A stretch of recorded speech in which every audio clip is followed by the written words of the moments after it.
Assalamu alaikum warahmatullahi wabarakatuh, everyone. So I've been called out and I think I need to address this. And it's, well, why are you using the terms that you're using? Such as, Jihadi State. Isn't that like a Western term that makes people feel negative or gives a negative connotation to the whole thing? And why are you using words like Israel, right? Shouldn't you use something like colonial or settler entity or whatever? And look, guys, I understand the whole precision of language thing, and that you can have a positive connotation like government and a negative connotation like regime. They both mean the same thing, but one has a negative connotation. You don't hear the word American regime. You usually hear on the news that they say Iranian regime, right? Or anyone who they don't like is a regime.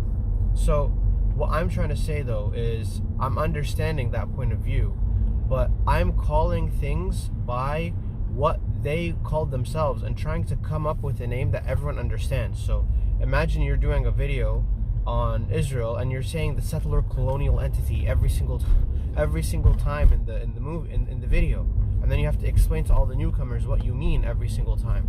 Look, let's just pick the agreed upon definitions. So when we talk about Gaza is Palestinians are running it, it's because Palestinians are running it, right? If we talk about which part the Israelis are running as being Israel, it's because they took over those positions except for disputed territories.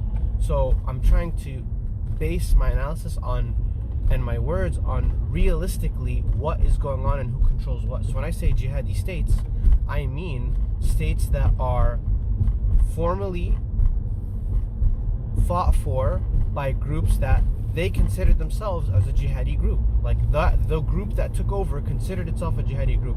Once they take over, if they want to start calling themselves a different name, I'll use that name. So for example, with the Taliban, they call themselves an Islamic Emirates.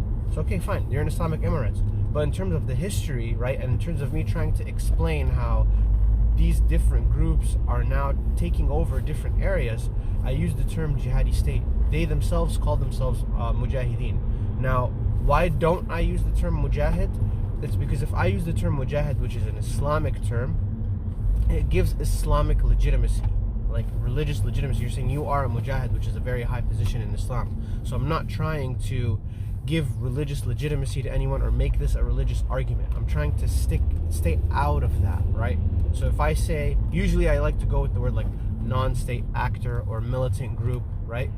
But I don't like to use the term mujahid because that's a religious term now. I hope that makes sense. I mean, I can make a long form video on this, but that's kind of the gist of it, guys. And I hope that answers that username's question. I forgot OP's name, but I hope that answers the question. Assalamu alaikum.